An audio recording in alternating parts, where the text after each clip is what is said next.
Hello and welcome into episode number 197 of the LSR podcast. We come to you each week with the news and views of the sports betting, daily fantasy sports industries. This week, joined by Dustin Gouker, I am Adam Candee.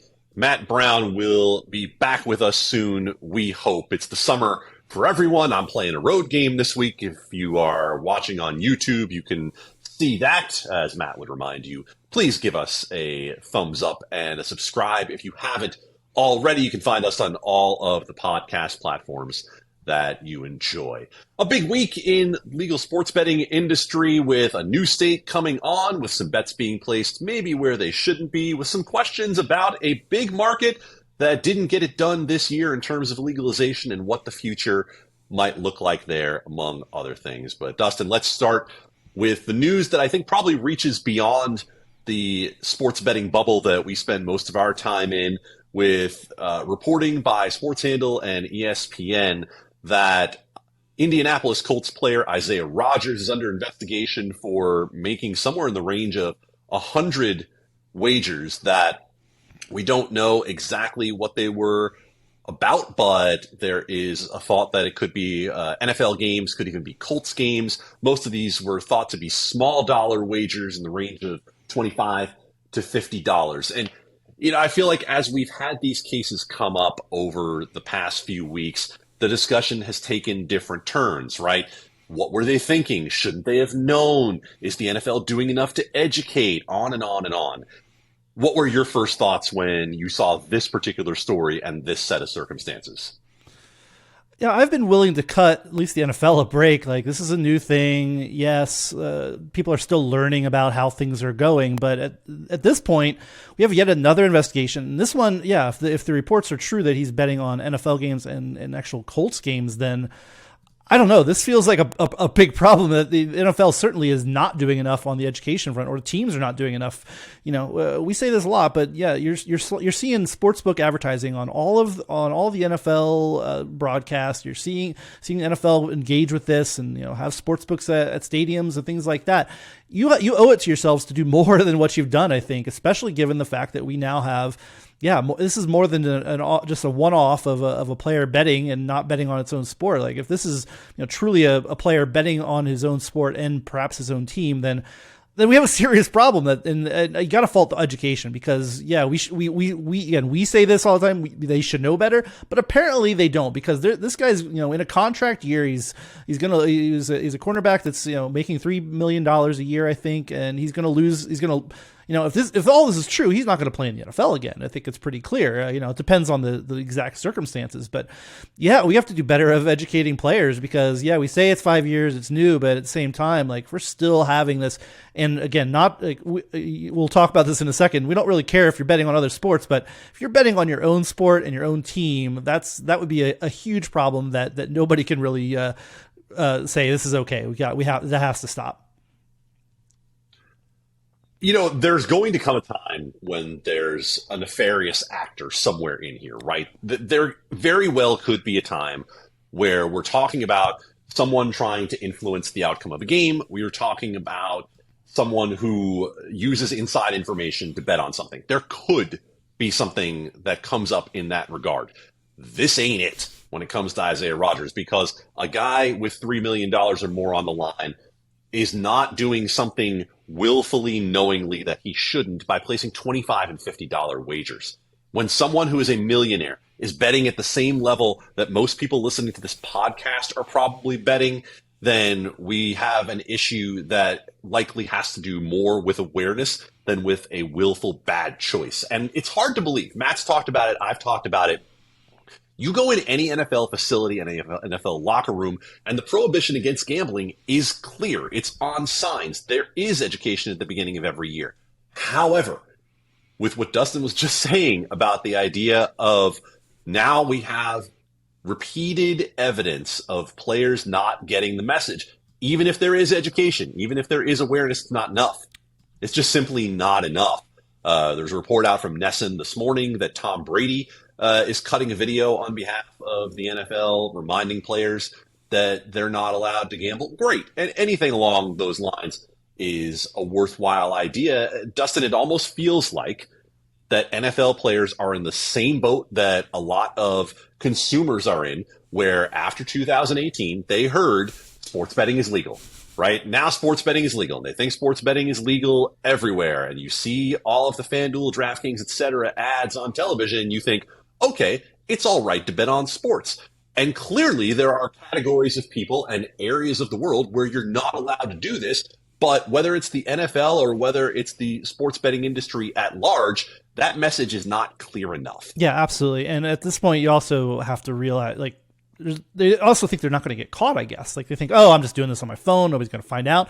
Obviously, everybody's finding out, whether it's through reporting or through, integrity concerns or what have you. This is being found out. And again, this should be an example of it all working. That's what I want to continue reiterating, because if you think these are the first NFL players to ever bet on sports, I've got news for you. They're betting on sports. Yes, maybe it's more accessible now, and it's in their faces now, but certainly players were betting. I also reject that this is a uniquely NFL problem. I don't think like the NBA and NHL and everybody else is doing that much better of a job. You and I have talked about this. There's certainly more players just in the NFL ecosystem, just from roster sizes and all of that, but it's hard to believe that this has not happened in another sport as well, and that NFL is unique. So I don't want to, we could dump on the NFL, but at the same time, I think this is an education problem that has to stem across all sorts of things, and including college, which is a part that we know that college players are certainly betting on sports, whether they're betting on their own sports or their own school. That's been happening. We have examples of that as well, but this is not certainly unique just to the legal and regulated era of the last 5 years. There's been some amount of this going on that we just haven't known about. Well, let's talk a little bit more about college, Dustin, at least tangentially to what we've been discussing. I shared with you a tweet that I saw this week from Michael. I'm going to say this name correctly. Incorrectly. Already made it incorrectly. Lucci's is the tweet, and he is citing a report from Jeff Risdon, who is a radio host in Michigan who covers the Detroit Lions. And I want to read this verbatim to you. Jeff Risdon's understanding of the Jameson Williams betting incident is that he bet on a college football game from an app while in a hotel room in another state. Since it was a team hotel, it wasn't allowed. And I think we talked almost jokingly at the time of the Jameson Williams 6-game suspension that, did he bet inside the facility? Did he bet in the parking lot? Did he bet in his car? And we joked about the idea that you can't bet on the team plane. Well, I'm not sure we ever considered you can't bet from the team hotel. This is unconfirmed. I don't want to go too far with the factual basis here, but this reporting is specific enough to the idea of team hotel and team facility and what we know of these rules that this is the sort of thing that would not resonate with the greater public, right? But it would resonate with us as folks who understand how these rules are set up, that if this is true, that he was betting on college games from a team hotel and has been suspended for 6 games because of that, this may be the greatest miscarriage in all of the NFL's discipline, which we've been touting as completely necessary when it comes to Calvin Ridley and potentially to Isaiah Rodgers. Yeah, I'll echo that. Yeah, this is just one report, one source. We don't know a whole lot more. We haven't gotten more, but it's so specific and like how it's couched. It's hard to believe this passes the smell test for me. And it's so specific. Like, how does somebody even make this up? Like, oh, this is what they did. Hashtag free Jameson Williams if this is what went down, right? This is not anything anybody should care about. Yes, again, violated the letter of the law, maybe but I mean, if this was actually in a team hotel, I can believe that nobody has any idea that you can't bet in a team hotel, right? Like, that's not something that anybody would even contemplate. Like, hey, it's okay if you do this and this, and as long as it's not on team property and all of this and on team time. But at a hotel on college football, not your own sport, who cares? Like, slap on the wrist, give them $5,000 fine and move on with their life. This is not this is not an integrity problem. This is not a problem. Yes, I understand slippery slope. Athletes are on sportsbook apps, but you've already, that Pandora's box is already open. So, like, I don't care if Jameson Williams is betting on college football at his team hotel, and I don't know why anybody else would either. 2 games for Ray Rice knocking out his girlfriend, 6 games for Jamison Williams betting from the Marriott on a college football game. We all see where the flaw in the logic is there. Dustin, flawed logic is not limited to NFL discipline for gambling. It can happen in, well, this week, Massachusetts.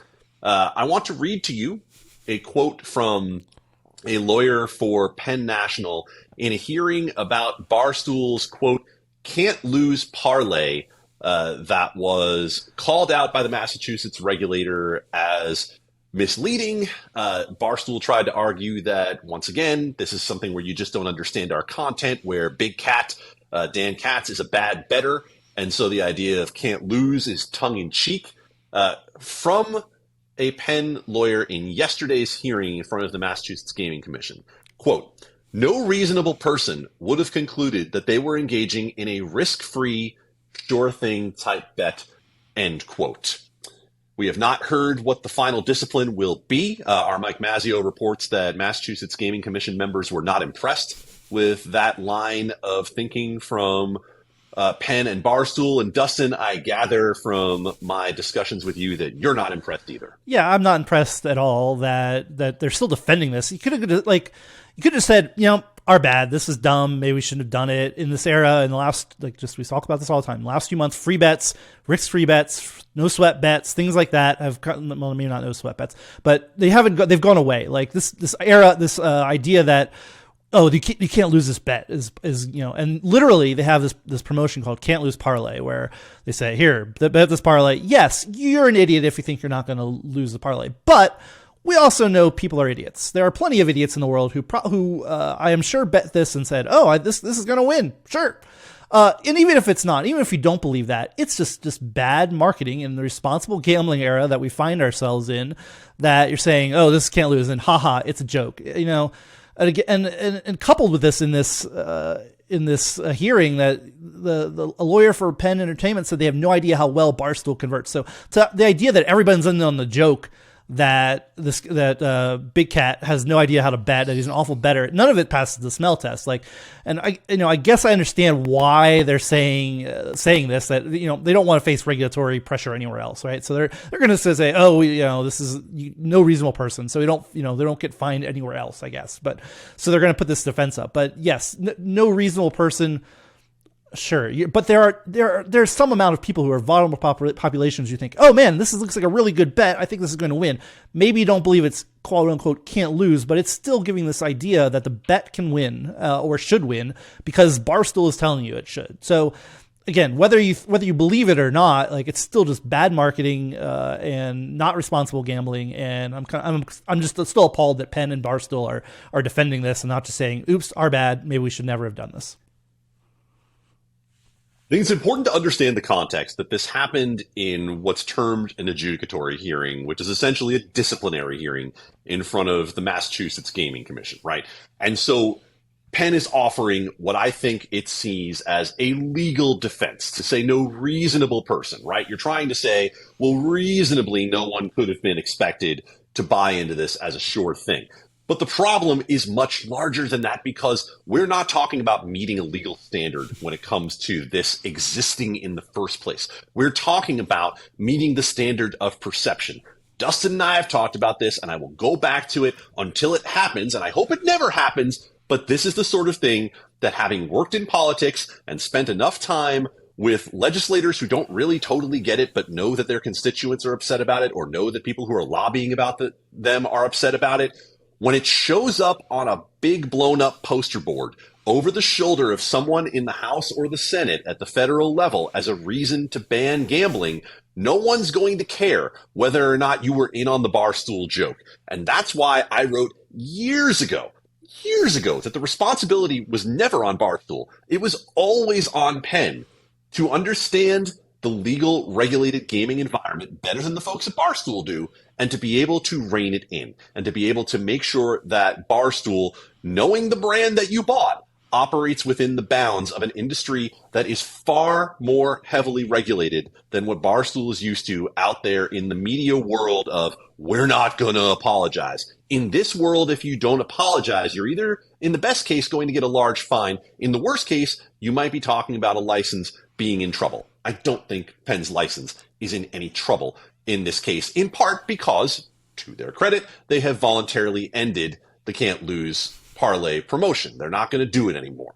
Okay, but it shouldn't continually take someone slapping your hand and then you, as Dustin just said, coming out and saying, well, we don't agree with you, but we'll stop doing it because you don't like it. No, that doesn't work. That's not the way that anyone in the legal regulated gaming industry is going to help the tide continue to keep boats afloat. Yeah, and it's important to note this has been going on for a long time, basically since Barstool started, right? There's been this Can't Lose Parlay, and we're told, Penn Entertainment consistently tells us, oh, they're just a marketing arm. So this is going into the actual sportsbook. It's called a Can't Lose Parlay. It's in the app. It's not just, oh, it's marketed out here, and then inside the app it's different. It's called a Can't Lose Parlay, or it was called a Can't Lose Parlay in the app. And again, there's a different standard for that. If you're gonna most of what we've seen is marketing, right? This is not marketing. This is this is in an app saying, big cats can't lose parlay. Like you come across that and it smells bad, right? Like again, and you're not gaining any. What are you gaining from this? That's the other crazy part about this. You're not gaining anything by calling it a can't lose parlay.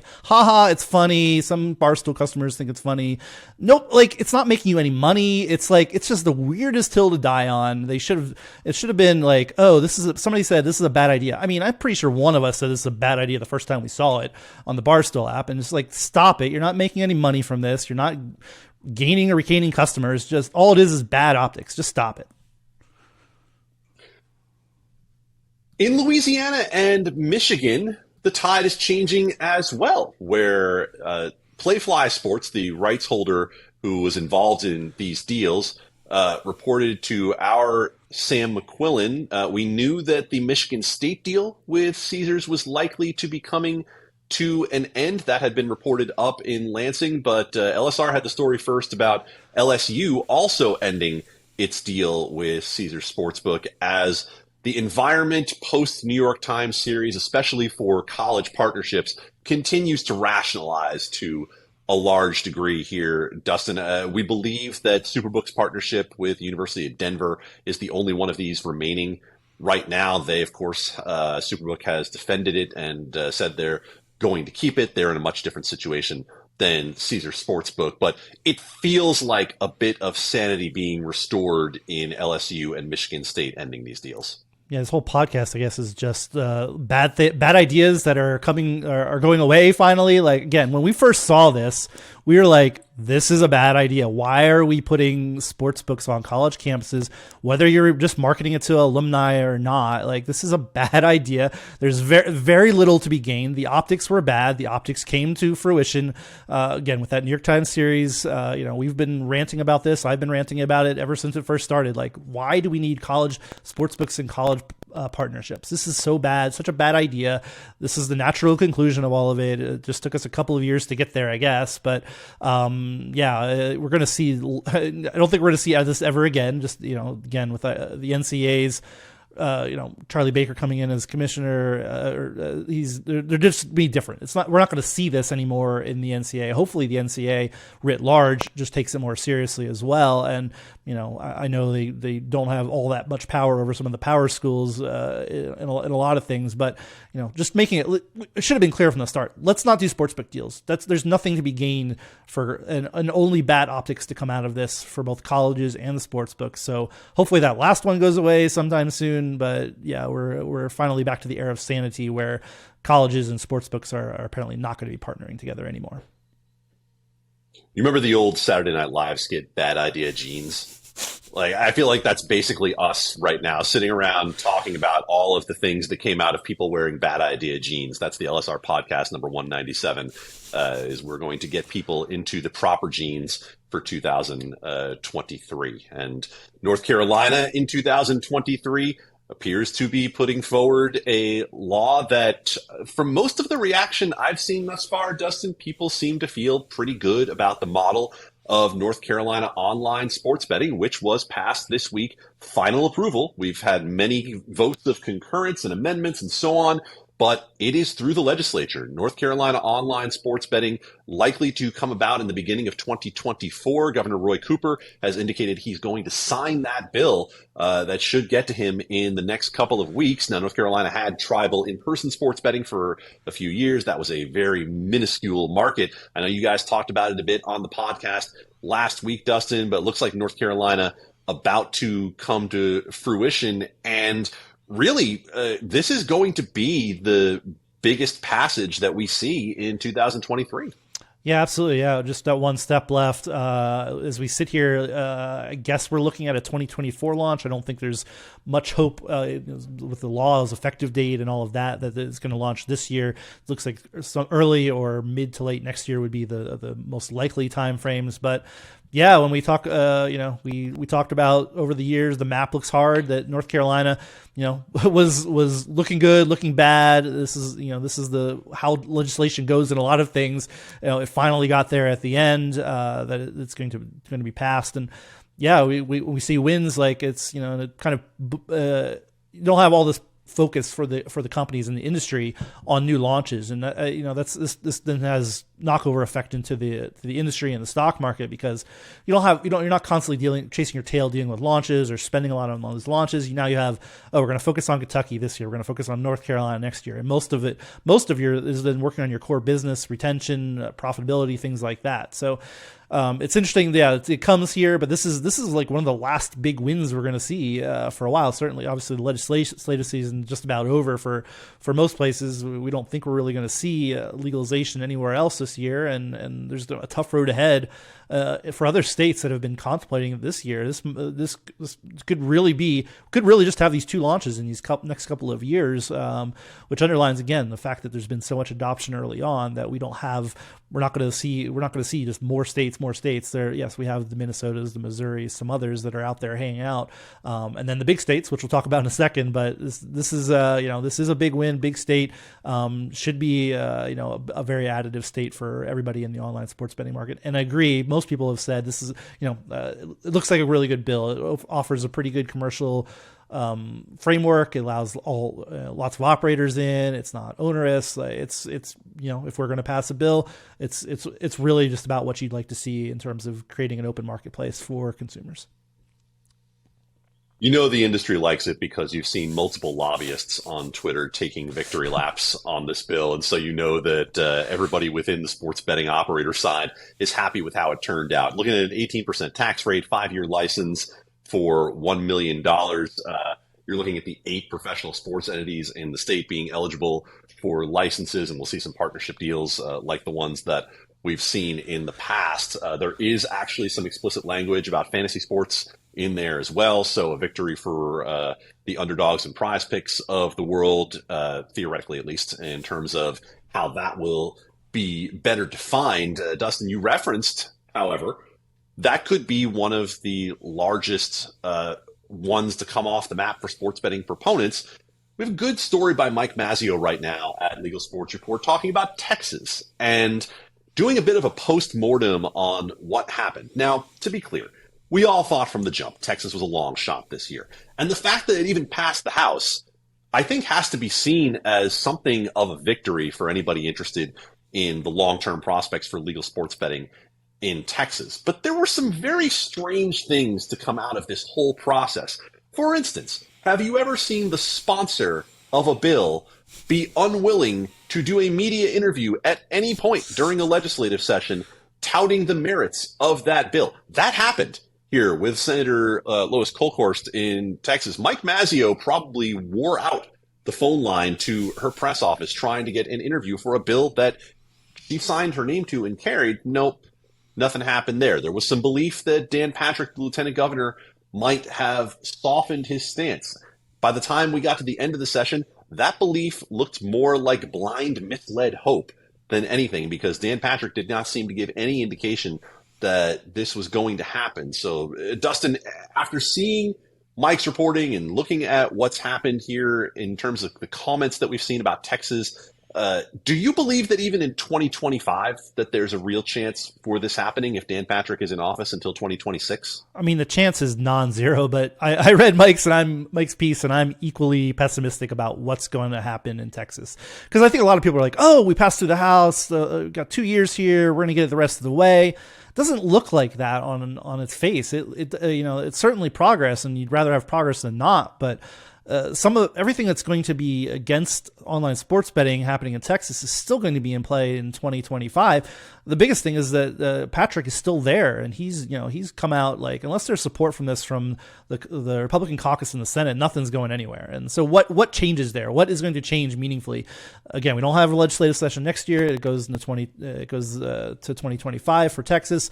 So it's tough to see it right now. It doesn't mean things can't change, but it feels dead on arrival almost in 2025 as well, unless I don't know. We've talked up the Mark Cubans and the Jerry Joneses of the world really getting involved and getting this going. That's what it's going to take. I think is that they're going to get personally involved almost. Like they've said stuff about it, but they haven't thrown their political capital, all their chips behind it. It doesn't feel like to me. So if they really think this is important, and I don't know how important either of them thinks it is, that's what it's going to take. Is that the sports leagues are the ones who are going to the leagues and the teams in Texas are the ones that are going to push this forward. And if they can't move that needle on the Senate Republican side, then it just feels dead. So it doesn't mean things can't change. There's a lot of time between now and then, but it feels rough right now. It feels rough, Dustin, because I think it is extremely rough for Texas, because it's almost as though you pushed up to the ceiling and you found out that ceiling is reinforced steel under about 20 feet of dirt. Like to get up to the surface is going to be extremely difficult here. Whatever optimism there was around sports betting, you're right, ties back to the fact that Jerry Jones had said that he was interested. Mark Cuban had said that he was interested. Tillman Fertitta had said that he was interested.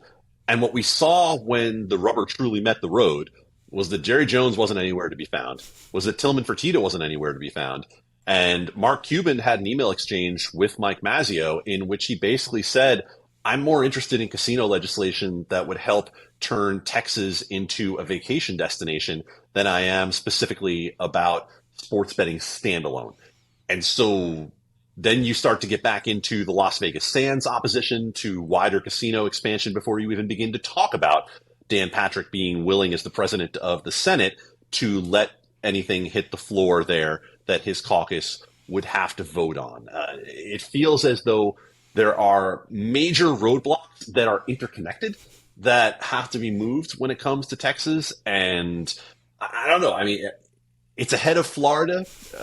To me, it's ahead of California just because of the seeming intractability. I don't know if that's a word, but I might have made it up right there. It does not feel, we're going to go with it. It has truthiness. It doesn't feel like California, with the animosity there, is anywhere close. Florida, of course, is still tied up in court. I thought Texas had the best chance of the group. And because of the legislative path, it does. It just doesn't feel that way at the moment. Yeah, I mean, I'd still put it ahead. I agree with you. It's way ahead of California right now. Like things can change in Texas in 2 years in a way that I don't think things can change in California. Like I don't see how that's going to change meaningfully in the next 2 years. So yes, if you're gonna do who's gonna legalize first, it may be both never. But if I'm gonna bet on Texas ahead of California for sure. Well, North Carolina, January 2024 is the first effective date. Kentucky's hoping for the beginning of this NFL season. Vermont, report up from Sam McQuillan at LSR right now. Governor Phil Scott is likely to sign that bill this week so that market can get going. And oh boy, if you haven't been paying attention to what's been happening in Maine with a bill that was passed and signed a long time ago, and what's been happening with the regulator of the Maine Gambling Control Unit, I suggest you go to Legal Sports Report and read some very interesting reporting there. Dustin can be found on Twitter at Dustin Gouker. I am there at Adam Candee, as Matt would say, 2 E's, no Y. Matt hopefully will rejoin us next week as we near 200 episodes of the LSR podcast. Always free, Always available at all of the podcast platforms where you get your audio enjoyment and on YouTube as well. For Dustin, I'm Adam. See you next week.